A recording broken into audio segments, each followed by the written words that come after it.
Selamat Hari Kemerdekaan, teman-teman Julbrit, dimanapun berada. Video ini saya buat sebagai cara kita merayakan kemerdekaan dengan membuat refleksi. Kalau ada yang memiliki refleksi tentang kemerdekaan dan berterima kasih tentang kemerdekaan ini, apa yang dirasakan, bisa dituliskan di kolom komentar ini. Bila ada yang bersedia ya, di antara kita. Nah, saya punya beberapa pemikiran gitu ya tentang kemerdekaan yang dilihat dari kacamata iman kekristenan kita. Saya pikir di situ salah satu buah dari menjadi orang Kristen, menghidupi iman kekristenan, bahwa ya, aspek dari iman itu membantu kita memiliki cara pandang tentang banyak hal dalam hidup, termasuk kemerdekaan ini, gitu ya. Pertama, terima kasih kepada para pendahulu yang memandang bahwa kemerdekaan bangsa adalah penting, wajib, perlu, harus, gitu ya. Tetapi kemudian kesadaran akan nilai luhur dari kemerdekaan ini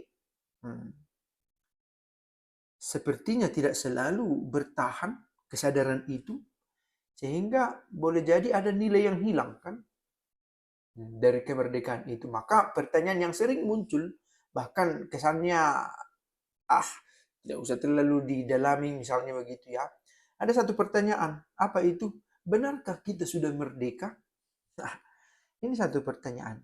Tapi sangat fundamental pertanyaan ini ya. Benarkah kita sebagai penduduk, sebagai bangsa, sebagai masyarakat, sebagai individu, bagian dari sebuah negara, sudah merdeka? Nah, ini satu pencarian terus-menerus. Saya pikir pertanyaan ini bukan hanya untuk kita yang di Indonesia saja. Di negara-negara lain juga ada. Tetapi kita memiliki persoalan kita secara partikular sebagai bangsa Indonesia. Yang pertama, kemerdekaan itu saya pikir bukan hanya soal secara administratif, kita bisa memimpin negara kita sendiri. Salah satunya itu, tetapi bukan terutama soal itu. Nah, kemerdekaan itu saya pikir tidak harus selalu dikonfrontasikan dengan keadaan sebelum merdeka, gitu ya. Kita berangkat dari perbudakan orang Israel di tanah Mesir, di pembuangan atau di pembuangan, di peristiwa pembuangan misalnya. Kita tidak bisa katakan bahwa dengan mendengar ada perbudakan, ada pembuangan, berarti orang Israel tidak bahagia. Tidak benar itu.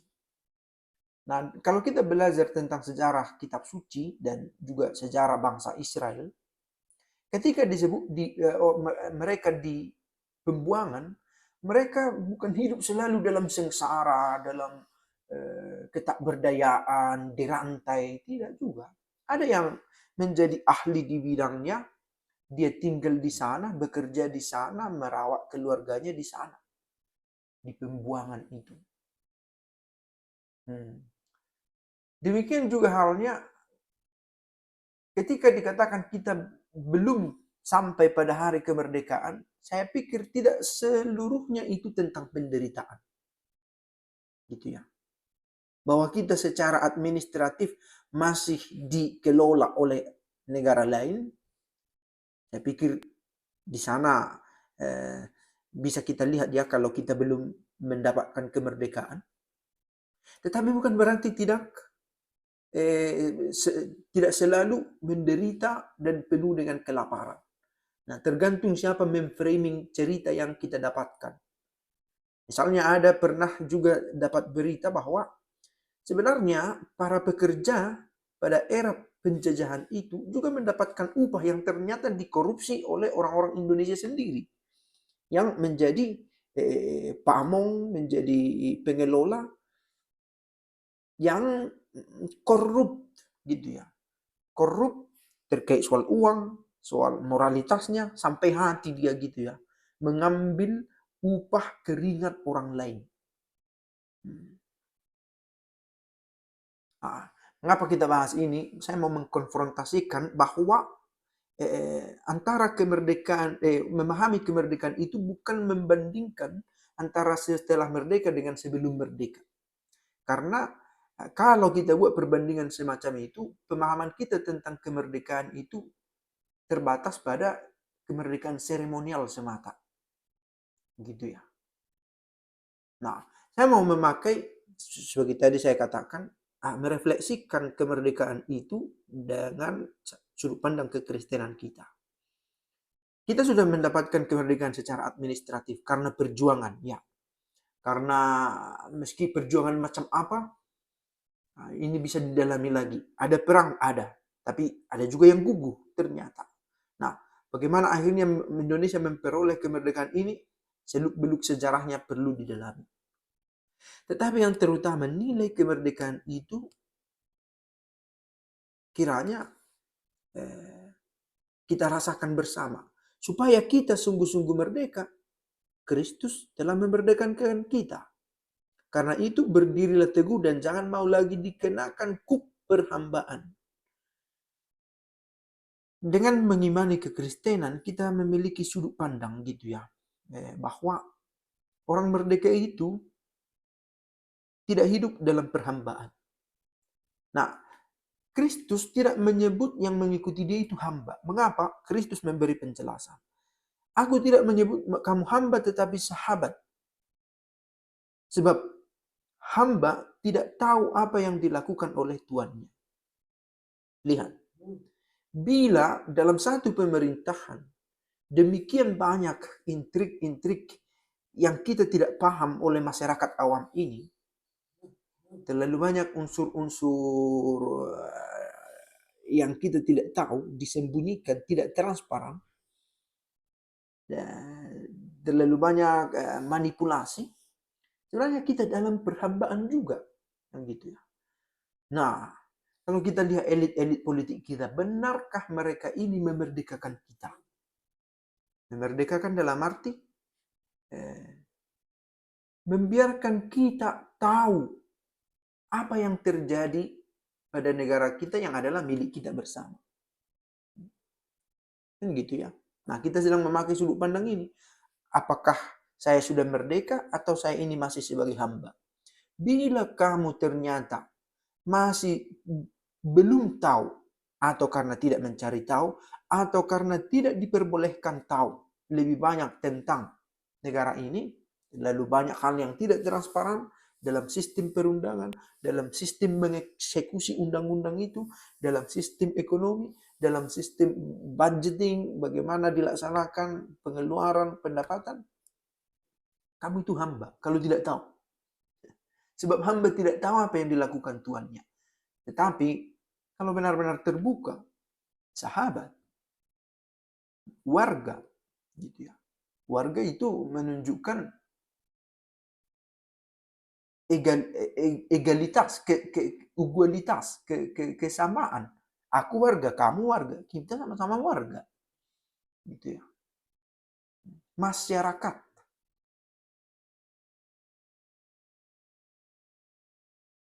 Kamu mengetahui kebenaran dan kebenaran itu memerdekakan kamu. Mahasiswa mengetahui.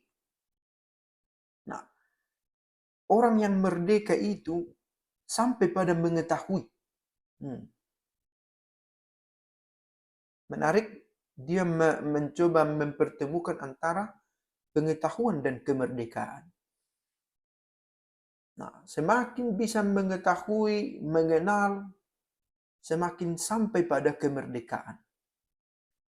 Saya pikir bisa direfleksikan lebih dalam lagi ya, korelasi dari dua hal ini.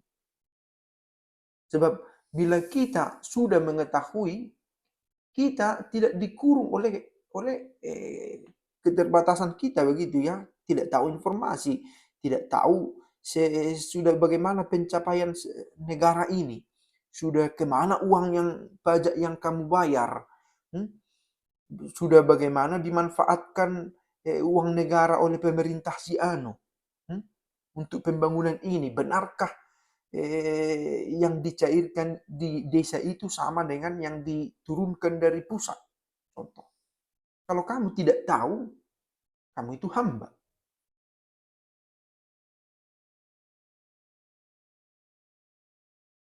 Oke, saya pikir ini tidak tahu dalam arti kamu tidak diberi kemungkinan untuk itu, gitu ya. Bukan karena eh, semata-mata karena ketidak eh, kemampuanmu, ketidakadaannya, kapasitasmu untuk mengetahui.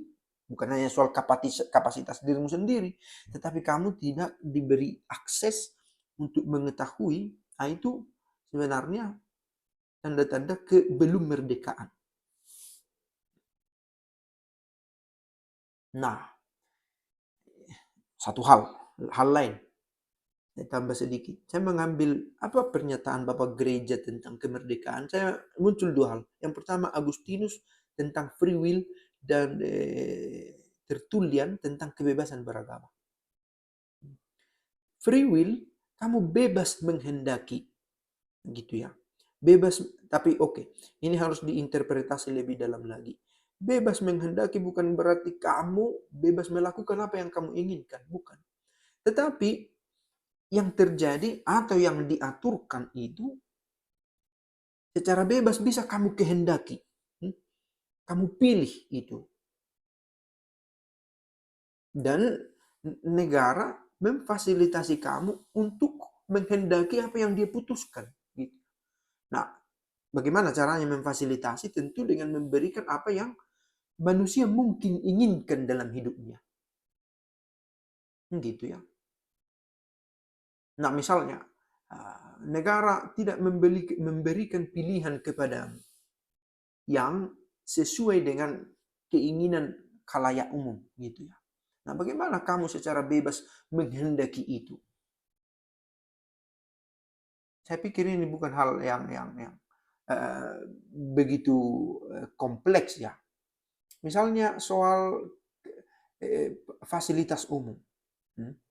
Apakah disediakan sehingga kamu dengan rela, gampang menghendakinya, gitu ya. Dengan harga yang memang terjangkau untukmu atau dengan gaji yang layak untuk kinerjamu. Kamu mau? Ya saya mau. Karena saya merasa itu cukup atau ini terjangkau. Jadi dengan kehadiran negara yang memberikan sesuatu sesuai dengan daya tangkap kita, dengan daya jangkau kita, kita bisa menghendaki itu secara bebas. Bukan semata-mata karena terpaksa. Nah, lalu Tertullianus menjelaskan soal kebebasan beragama yang ternyata belum. Padahal Tertullianus hidup di abad kedua, ketiga. Bayangkan persoalan 1800 tahun masih terjadi antara kita. Tapi begitulah refleksi kita. Terima kasih kepada para pejuang yang memberikan kita kemerdekaan ini. Dan semoga membawa kita pada refleksi tentang kemerdekaan kita masing-masing. Ciao.